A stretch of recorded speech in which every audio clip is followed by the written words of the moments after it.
Combination का उल्टा क्या होगा? डिकम्पोजिशन। जब दो चीज मिलके कोई एक चीज प्रोड्यूस कर रहा है तो उसका उल्टा भी तो पॉसिबल है कि वो एक चीज जो दो चीज के कॉम्बिनेशन से बना वो टूट जाए और अपने कंपोनेंट्स में को प्रोड्यूस कर दे। वैसा ही कुछ होता है डिकम्पोजिशन रिएक्शन में। जब आपने देखा कॉम्बिनेशन में A प्लस बी मिलके AB टाइप का कोई एक कंपाउंड प्रोड्यूस हो रहा है, उसी का उल्टा देखिए AB है वो टूट के आपका A और B प्रोड्यूस करवा दे रहा है ना। तो what is decomposition? One substance breaks apart into two or more different products. यहां पे दो ही बता रहे हैं, लेकिन इस तरह भी हो सकता है कि ABC टाइप का कोई प्रोडक्ट है, कोई रिएक्टेंट है जो कि डिकम्पोज करके A plus B plus C दे दे। जरूरी नहीं है कि to or more than to में डिवाइड होना चाहिए। तो उस तरह के रिएक्शन को डिकम्पोजिशन रिएक्शन बोलते हैं। अब एक बहुत इंपॉर्टेंट क्वेश्चन है कि कोई भी चीज, कोई भी कंपाउंड क्यों टूटेगा? अगर वो कंपाउंड स्टेबल है तो वो तो टूटना नहीं चाहेगा, तो उसको आपको अनस्टेबल बनाना पड़ेगा।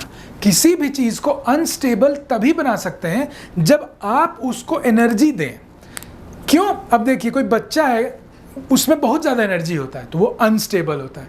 जैसे जैसे बड़े हो जाते हैं आपका एनर्जी कम होता है और आप ज़्यादा स्टेबल होते हैं। तो ये चीज़ हमेशा ध्यान में रखिए, केमिस्ट्री में जिस चीज़ में ज़्यादा एनर्जी होगा वो चीज़ कम स्टेबल होगा।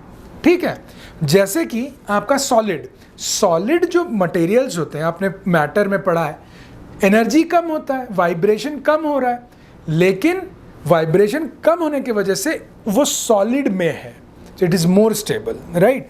आप उसका एनर्जी बढ़ा दीजिए, मॉलिक्यूल्स का वाइब्रेशनल एनर्जी बढ़ा दीजिए तो वो सॉलिड से लिक्विड में कन्वर्ट होगा, लिक्विड से और एनर्जी बढ़ा दीजिए तो वो गैस में कन्वर्ट हो गया। तो ये जो डिफरेंट एनर्जीज जब आप बढ़ाते जाते हैं तो वो अनस्टेबल हो जाता है। इसी तरह का कुछ होगा डिकम्पोजिशन में। अगर आपको इस चीज़ को, ये स्टेबल है तो खड़ा है, कोई प्रॉब्लम नहीं है इसको। अगर इसको आपको तोड़ना है, अगर आपको इसको अनस्टेबल बनाना है तो इसको आपको ज़्यादा एनर्जी देना पड़ेगा, तब जाके ये अनस्टेबल होगा। तो एनर्जी हम दो तरीके से दे सकते हैं प्राइमरीली।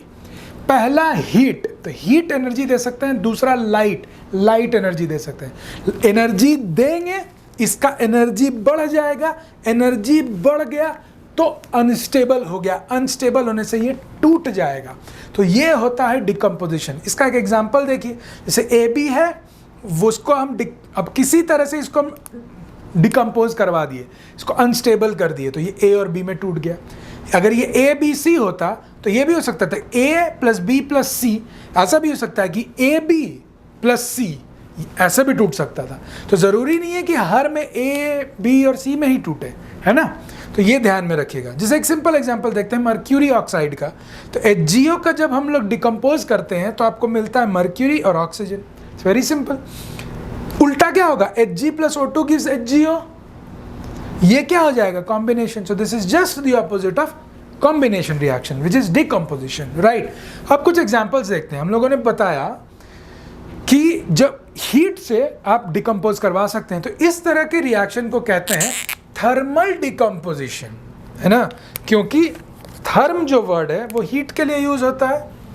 तो इसको बोलेंगे हम लोग थर्मल डिकम्पोजिशन, है ना, क्योंकि हीट से हो रहा है। अब आयरन सल्फेट FeSO4 को हीट देंगे तो वो आयरन ऑक्साइड Fe2O3, इसको हीमाटाइट भी बोलते हैं, plus sulphur dioxide gas plus sulphur trioxide gas में टूटेगा, है ना। So this is one reaction, ठीक है, कंफ्यूज मत कीजिए।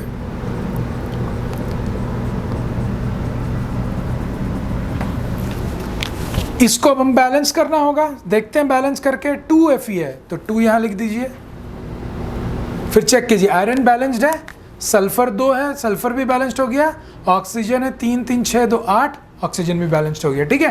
तो ये एक रिएक्शन हुआ। दूसरा कैल्शियम कार्बोनेट।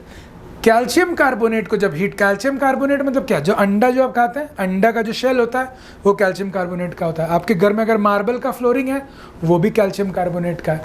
चॉक जिससे ब्लैक बोर्ड पे लिखते थे वो भी कैल्शियम कार्बोनेट है। तो दिस इज कैल्शियम कार्बोनेट, है ना। अच्छा, FeSO4 का कलर आपका ग्रीनिश होता है। कभी हम आपको दिखाएंगे, मेरे लैब में आयरन सल्फेट का सॉल्ट है, I will show you and will tell you why it is green. वो रेड क्यों नहीं है, ये रेड हो जाएगा, ये रेड है ये चीज़, ये लेकिन ग्रीन है। उसी तरह से ये जैसे वाइट है, इसको हीट करेंगे कैल्शियम कार्बोनेट को, वो क्या देगा, कैल्शियम ऑक्साइड और कार्बन डाइऑक्साइड गैस, ये ऑलरेडी बैलेंस्ड है। So this is also thermal decomposition reaction because heat के कारण हो रहा है। अब देखिए लेड नाइट्रेट, बहुत बड़ा फॉर्मूला है, लेड प्लम्बम Pb, उससे आता है लेड। लेड नाइट्रेट को हीट करें तो लेड ऑक्साइड आ रहा है, लिथार्ज बोलते हैं, nitrogen dioxide gas, brown colour का बहुत ही खतरनाक गैस है, प्लस ऑक्सीजन, इसको अब बैलेंस करने का कोशिश करेंगे। तो अब देखते हैं कि लेड, देखिए एक है लेड तो बैलेंस्ड है, अब नाइट्रोजन को पहले बैलेंस करेंगे कि ऑक्सीजन को, किसका नंबर कम है, नाइट्रोजन का, तो उसको अटेम्प्ट करते हैं बैलेंस करने का। नाइट्रोजन कितना है, 2 है, तो यहाँ 2 कर देते हैं सबसे पहले इसको, तो नाइट्रोजन देखिए बैलेंस हो गया, लेड भी बैलेंस्ड है। ऑक्सीजन देखते हैं, 6 है ऑक्सीजन, यहाँ पे कितना है ऑक्सीजन, 4, 2, 6, 1, 7, यहाँ तो बैलेंस्ड नहीं है।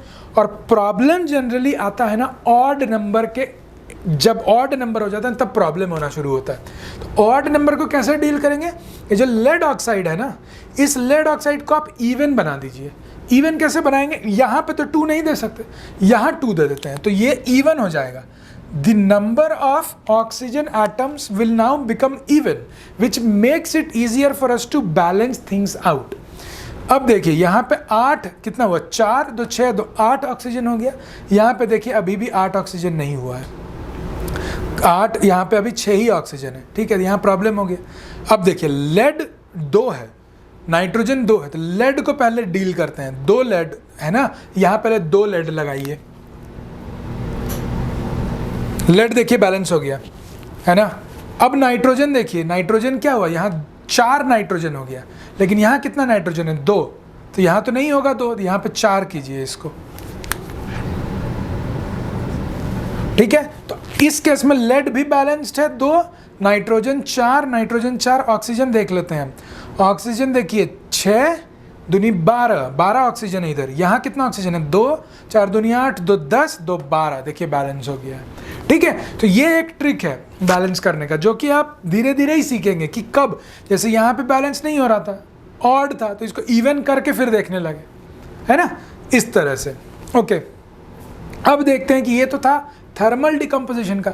अब देखते हैं लाइट के वजह से डिकम्पोजिशन रिएक्शन को, एक बार देखते हैं क्या क्या एग्जाम्पल हो सकते हैं। लाइट भी तो एक तरह का एनर्जी है, हीट तो एक तरह का एनर्जी है, फिजिक्स में आप लोगों ने पढ़ा है, लाइट भी एक तरह का एनर्जी है, तो जो काम हीट से हो सकता है लाइट से भी होना चाहिए। तो देखते हैं कि लाइट से कौन कौन सा डिकम्पोजिशन रिएक्शन पॉसिबल होता है, ठीक है। अब देखिए लाइट का जो डिकम्पोजिशन, लाइट को फोटोन से भी रिप्रेजेंट करते हैं, मतलब लाइट का सबसे छोटा इकाई जो होता है, the smallest unit of light, ऐसे बोल सकते हैं, फोटोन है। तो फोटो डिसोसिएशन ये बोलेंगे, थर्मल डिकम्पोजिशन हो गया हीट से, फोटो डिकम्पोजिशन हो जाएगा लाइट के कारण से, है ना। अब देखिए एक उल्टा बताते हैं, ये पहले देख लेते हैं लाइट का। तो सोडियम क्लोराइड है, सॉरी सिल्वर क्लोराइड है, सिल्वर क्लोराइड आपका शाइनी होता है, जब इस पर सनलाइट गिरता है तो वो सिल्वर और क्लोरीन में डिसोसिएट कर जाता है। ये जो सिल्वर होता है ना, ग्रे कलर का होता है, क्यों, बिकॉज नॉर्मल तो हम लोग जब ज्वेलरी देखते हैं वो तो शाइन करता है, जो शाइन आता है सिल्वर ना, वो पॉलिश के कारण आता है। तो यहाँ पे तो पॉलिश हम किए नहीं है इसको, तो पॉलिश नहीं किया तो ये ग्रे कलर का ही रह जाता है। इसको बैलेंस करते हैं, 2 क्लोरीन है तो यहाँ पे 2 आ जाएगा, यहाँ 2 आया तो यहाँ भी 2 हो गया सनलाइट के कारण। सिल्वर ब्रोमाइड सिमिलर हो जाएगा, यहाँ पे 2, यहाँ पे 2, ये हो गया आपका लाइट के कारण फोटो डिसोसिएशन, ठीक है, या फोटो डिकम्पोजिशन। अब देखिए 2-3 वर्ड आ रहे हैं, फोटो वर्ड आप कहाँ कहाँ देखे हैं, कहाँ कहाँ सुने हैं, फोटोसिंथेसिस में सुने हैं। तो सिंथेसिस हम जो पहला देखे थे, ए क्या था, कॉम्बिनेशन या फिर सिंथेसिस। तो फोटो के कारण जो सिंथेसिस होता है उसी को फोटोसिंथेसिस बोलते हैं। तो लाइट के प्रेजेंस में जब कोई प्लांट कार्बन डाइऑक्साइड और वाटर को कंबाइन करके आपका ग्लूकोज बनाता है, उसी को आपको फोटोसिंथेसिस बोलते हैं, है ना। समझ में आ रहा है कि फोटो कहाँ से आ रहा है, लाइट के वजह से आ रहा है। उसका ऑपोजिट क्या हो जाएगा, फोटो डिकम्पोजिशन या फोटो डिसोसिएशन, डिसोसिएट कर गया, टूट जाना। एक और वर्ड हम लोग देखेंगे फोटोलाइसिस। ये भी वर्ड है जो कि लाइट के प्रेजेंस में अगर कोई चीज टूटता है तो लाइसिस बोलते हैं, अगर टूटने को लाइसिस बोलते हैं। तो फोटोलाइसिस भी हम लोग आगे देखेंगे, है ना। तो ये हो गया फोटो डिकम्पोजिशन और फोटोसिंथेसिस। आपको पता है कि कॉम्बिनेशन, तो ये दोनों एक दूसरे का उल्टा है। देखिए मजेदार बात यही है कि दोनों में लाइट आ रहा है, लाइट के प्रेजेंस में कभी सिंथेसिस हो जा रहा है और लाइट के ही प्रेजेंस में कभी डिसोसिएशन हो जा रहा है। तो डिपेंड करता है कि कौन सा रिएक्शन आप देख रहे हैं, ठीक है। इस तरह के रिएक्शन को हम लोग कहते हैं डीकम्पोजिशन रिएक्शन, ठीक है।